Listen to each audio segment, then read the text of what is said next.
A teachers' union sues the state, alleging Texas crossed the line on political speech. They were a state-sponsored attack on teachers because of what these educators were saying, not in classrooms, but privately in their own social media pages. How investigations tied to social media posts about Charlie Kirk are fueling a broader debate over government power and the limits of free speech.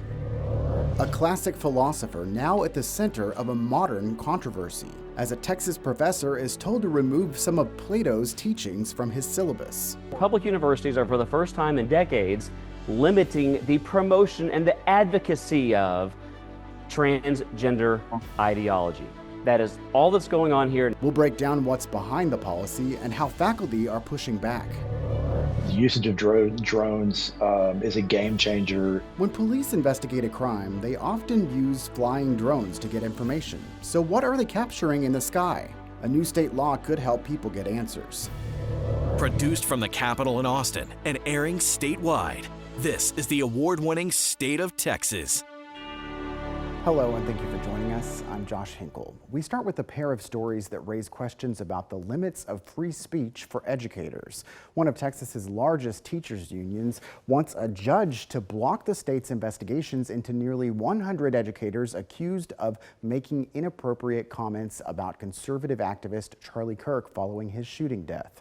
Investigative reporter Kelly Wiley reports the Texas branch of the American Federation of Teachers alleges the review of educators' social media comments is unlawful and violates their First Amendment rights.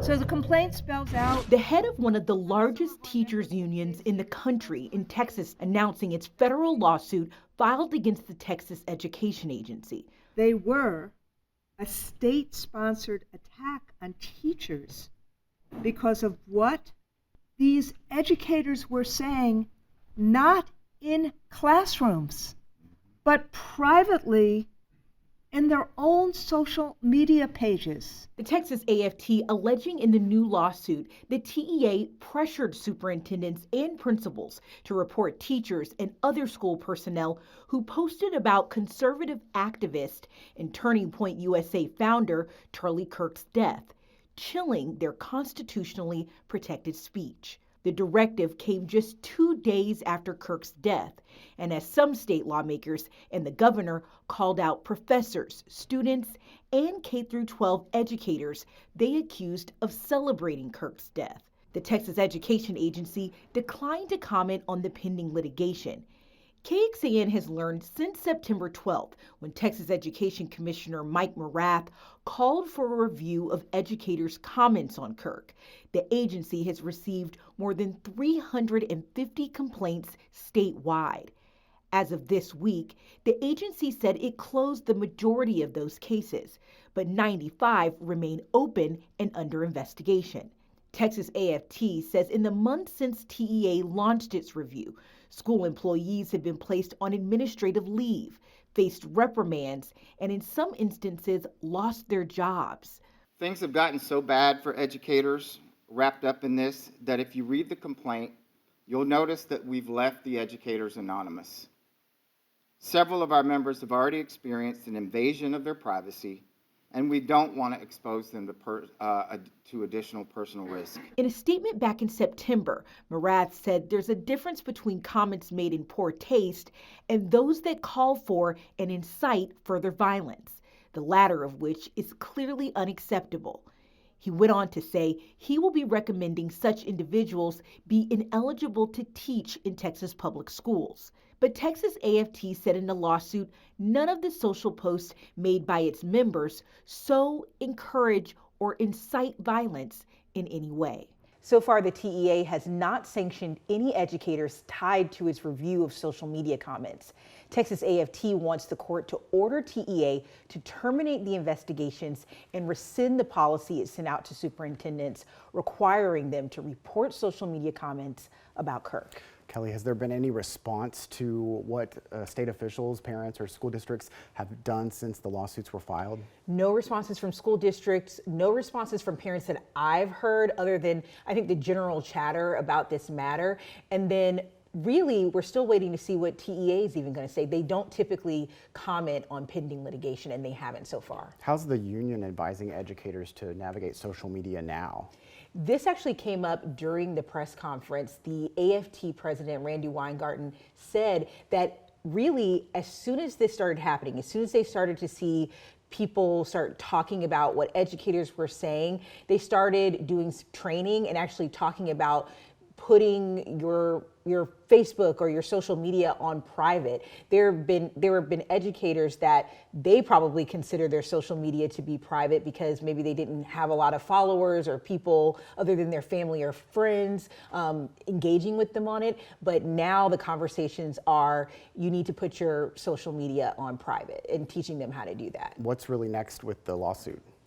Well, what's next for the lawsuit is really what TEA's response and answer in court is going to be. We know the allegations that the Texas AFT have leveled, which they're saying that this is unlawful. So it'll be interesting to hear how TEA feels that these reports, these misconduct reports, fit within the statutes that already exist. All right, Investigator Kelly Wiley, thank you for being with us. Thank you for having me. Texas A&M University has flagged hundreds of syllabi in response to a new rule passed by the Board of Regents banning the advocacy of race or gender ideology in most courses. That number is according to the university's American Association of University Professors chapter. State Capitol reporter Adam Schwager spoke with several A&M professors about how it's affecting their classes, including one professor who had select works of Plato rejected. Your syllabus is not approved. You have to censor it. Texas A&M philosophy professor Martin Peterson has been with the university for over a decade. This week, he says the university told him 2 of his scheduled Philosophy 111 lectures on race and gender ideology were not approved. The assigned reading for those lectures, selections from Plato's Symposium. He does not agree with the narrative that there are 2 biological sexes and that everyone should be heterosexual, right? So it is controversial, but that's the very point of including him in the syllabus. State Representative and A&M alum Brian Harrison says this is exactly what he's been fighting for. Our public universities are, for the first time in decades, limiting the promotion and the advocacy of transgender ideology.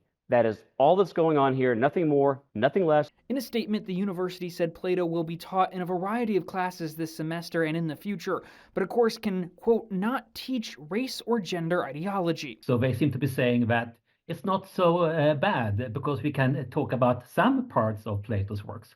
But come on, this is a philosophy department. Philosophers should, of course, be allowed to read and discuss everything Plato wrote. Peterson's philosophy class is one of likely hundreds of classes affected.